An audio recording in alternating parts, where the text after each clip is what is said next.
दोस्तों नमस्कार, मैं हूं शीतला तिवारी। दोस्तों एक बार चलिए फिर जिक्र कर लेते हैं जौनपुर के अनुराग यादव मसले में। बहरहाल अभी तक आपने देखा था कि जौनपुर अनुराग यादव मसले में आज तक अभी तक कोई कार्यवाही नहीं हुई। 8 महीने का वक्त भी जो है बीतने जा रहा है, यानी अब जो है धीरे धीरे करके 1 साल जो है पहुंचने वाला है। लेकिन जौनपुर अनुराग यादव के मामले में अगर हम कहें तो अभी तक वहां की स्थानीय प्रशासन ने कुछ नहीं किया। संक्षेप में मैं आपको बता दूं कि जौनपुर अनुराग यादव मामले में क्या हुआ था। कारण यह है कि 8 महीने का वक्त हो गया। तमाम लोगों के दिमाग में आ रहा होगा कि आखिर जौनपुर मामला है क्या। बहुत लोग, हमारे भाई लोग पूछते हैं सर ये जौनपुर वाला मामला क्या है। इसके बारे में हम आपको जो है एक संक्षिप्त रूप से बता देते हैं। तो जौनपुर मामला यह है कि कबीरुद्दीनपुर का एक गांव है, उस गांव में यादव परिवार हैं और यादव परिवार में हालांकि दूर के हैं यादव यानी जो है लालता यादव का जो परिवार है, तो उसमें रमेश यादव, राजेश यादव, लालता यादव और उनके भाई, यह सब मिल करके जो है और रामजीत यादव के लड़के अनुराग यादव का जो है गला काट करके हत्या कर दिए थे। और वह हत्या इसलिए किए थे कि 40 साल से जो है जमीन का मुकदमा चल रहा था। उनके दिमाग में यह था कि इस बच्चे की हत्या कर देंगे तो शायद वह जो है जमीन मिल जाए।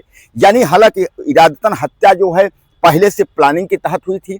यानी जो हत्यारा लालता यादव है वह अपने बच्चों के साथ यानी रमेश यादव और राजेश यादव के साथ जो है तलवार लेकर के, और सुबह सुबह का वक्त होता है, वह पहुंचता है। उसके बाद अनुराग यादव नाबालिग यानी छोटा सा बच्चा 17 साल का, 16-17 साल का जो है 11वीं 12वीं में पढ़ता था, ताइक्वांडो खिलाड़ी था, होनहार लड़का था और अकेला ही 4-5 बहनों में वह जो है लड़का था। उसकी जो है इन लोगों ने हत्या कर दी थी। और मामला उसका कुछ नहीं था, मामला केवल यही था कि 40 साल से इनका जमीनी मुकदमा जो है उसके पिता रामजीत यादव से चल रहा था। उसी जमीनी मुकदमा की वजह से जो है अनुराग यादव की जो है हत्या हो गई।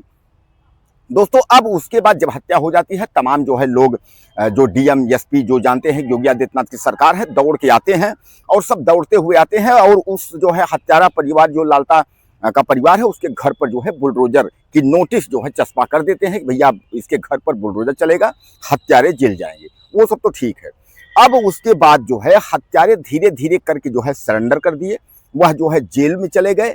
और उसके बाद बुलडोजर की जो प्रक्रिया थी तो उसमें जो है तो लालता यादव की पत्नी इंद्रावती जो है वह कोर्ट में पहुंचती है, तहसीलदार कोर्ट में, और वहां जो है वह आपत्ति लगा देती है कि यह हमारा घर जो है काफी दिन पहले से बना हुआ है, इसलिए लिहाजा इस घर को न गिराया जाए। जबकि वह घर 932 वर्ग का की अगर बात करें, वह घर बंजर में है। यह डीएम और तमाम स्थानीय अधिकारी राजस्व विभाग के जो है यह कन्फर्म कर दिए थे कि यह जो है बंजर जमीन में लालता यादव का जो 2 मंजिला मकान है यह बना हुआ है और तत्काल हाल में ही बना हुआ है। अगर ग्राम प्रधान वीरेंद्र यादव की हम बात करें तो वह मकान हाल में ही बना हुआ है। दोस्तों ये जो है संक्षिप्त जो है यह प्रक्रिया थी अनुराग यादव की किसने हत्या किया, कैसे, मैं आपको संक्षिप्त में बता दिया।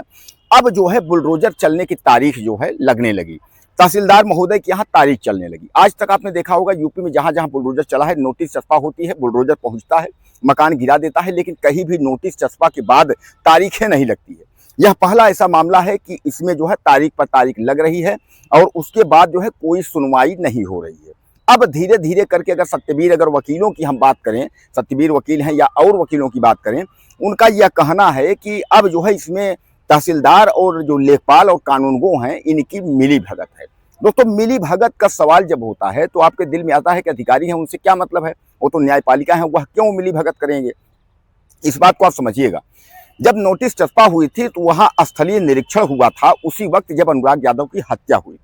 उसके बाद जो है तारीख चलती गई। जब 6 से 7 महीने बीत गए तब फिर जो है वह उसी स्थान पर फिर जो है तहसीलदार, यानी जिस बिंदु से चला था मुकदमा उसी बिंदु पर फिर पहुंच जाते हैं तहसीलदार, फिर कहते हैं कि स्थलीय निरीक्षण होगा। यानी 6 महीने 7 महीने के बाद फिर वहीं पहुंच गए, स्थलीय निरीक्षण होगा। चलिए अब स्थलीय निरीक्षण भी हो गया। स्थलीय निरीक्षण के बाद जो रिपोर्ट लेखपाल साहब दिए अब वह फिर उल्टा दे दिए। अभी तक इसके पहले जब कानूनगो लेखपाल को जब रिपोर्ट देना था तो वह लोग आनाकानी कर रहे थे, कभी लेखपाल न मिले, कभी कानूनगो न मिले, इस तरीके से कभी तहसीलदार साहब न बैठे। ऐसे ऐसे करते करते जो है धीरे धीरे 6-7 महीने जो है निकाल दिए।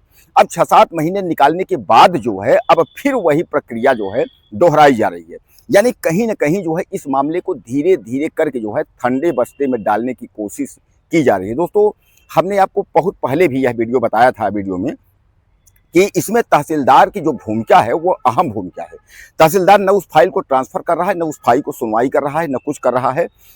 अब तहसीलदार साहब के पास समस्या क्या है कि जो हत्यारा परिवार है, क्या उससे तहसीलदार की मिलीभगत है, या हत्यारा परिवार का तहसीलदार साथ दे रहा है, या ऐसा भी कहा जाता है कि कोई योगी का जो मंत्री है उसका हाथ जो है वह जो है हत्यारा लालता यादव पर भी है।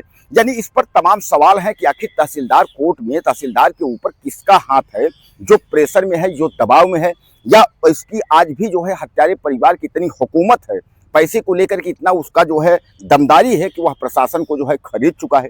यानी तमाम सवाल इस पर अगर देखें तो बहुत सारे सवाल हैं, लेकिन अगर लेखपाल और कानूनगो की बात करें तो अब इनकी भी मिली भगत जो है सामने आ रही है। इसीलिए इसमें जो है बुलडोजर की कार्यवाही नहीं हो पा रही है। तो आपने देखा कि 8 महीने का वक्त जो है धीरे धीरे करके जो है निकला जा रहा है। अब जो है इस मामले को धीरे धीरे करके जो है, जैसा मैं आपको बताया कि अब जो है बस्ते में डालने की कोशिश की जा रही है। जैसा कि 16 तारीख लगा था, यह कहा गया था कि 16 तारीख को यानी 16 जुलाई को जो है बुलडोजर चलेगा, लेकिन आपने देखा कि 16 जुलाई भी निकल गया। 16 जुलाई को अचानक जो है एसडीएम की मीटिंग हुई और तहसीलदार साहब मीटिंग में चले जाते हैं। उसके बाद फिर डेट आ जाती है और नई डेट आती है वह 28 जुलाई की। यानी कहने का तात्पर्य यह है कि जो डेटें पहले 3 दिन से 4 दिन और 1 हफ्ते में लगती थी, अब वही तारीखें जो है अब 20 दिन, 15 दिन और 25 दिन में लगने लगी। यानी धीरे धीरे करके जो है 1 महीने से 1.5 महीने करके जो है इस मामले को धीरे धीरे करके जो है ढीला करने के यानी भूलने की बात की जा रही है। वहीं अगर हम बड़े अधिकारियों की बात करें तो बड़े अधिकारी और मंत्री जो थे वह सब चुप्पी साधे हुए हैं, किसी को कोई फर्क जो है नहीं पड़ता। अनुराग यादव के पिता रामजीत यादव जो है वह गिड़गिड़ा रहे हैं। अब तो जो है जो हत्यारा परिवार है उसकी भी जमानत जो है हो रही है धीरे धीरे करके। 15 जुलाई को बताया जा रहा था कि बेल मंजूर हो गई है लालता यादव की भी, जो मुख्य हत्यारा परिवार है।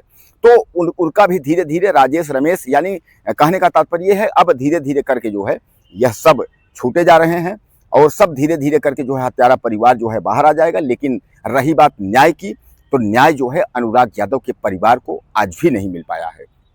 और दोस्तों न्याय जो है आज भी नहीं मिल पाया है। लेकिन न्याय की अगर हम स्थिति की बात करें तो केवल अनुराग यादव का परिवार नहीं, उन तमाम जो देश और दुनिया में बैठे जो अनुराग यादव की हत्या का जो न्याय के लिए जो है दुहाई दे रहे थे, गुहार लगवा रहे थे, ईश्वर से प्रार्थना कर रहे थे कि कब अनुराग यादव को न्याय मिलेगा, वह लोग देखना चाहते थे, उन सब लोगों को जो है यह मायूसी है। तो कुल मिलाकर के दोस्तों यह मान के चलिए कि अब इसमें कहीं ना कहीं जो है तहसीलदार, लेखपाल और कानूनगो इस मामले को जो है घुमाने का जो है कार्य कर रहे हैं। घुमाने की बात ना होती, साफ बात है, जो होना होता सब हो जाता। क्योंकि जब जब अनुराग की जो है तारीख आती है तो तहसीलदार का कहीं मीटिंग हो जाएगा, कहीं हड़ताल रहेगी, कहीं किसी में बिजी हो जाते हैं। यानी कहने का तात्पर्य इतने बड़े हाईलाइट मामले को जो है वह सीरियस देखना ही नहीं चाहते हैं। तो दोस्तों एक बार फिर 16 तारीख लगी थी, 16 जुलाई, फिर अब 28 जुलाई लगा है।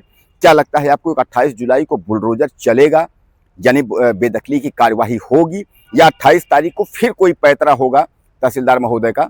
आप मुझे ज़्यादा से ज़्यादा मैसेज करिएगा और चैनल को सब्सक्राइब करें। अगले वीडियो में फिर मिलते हैं।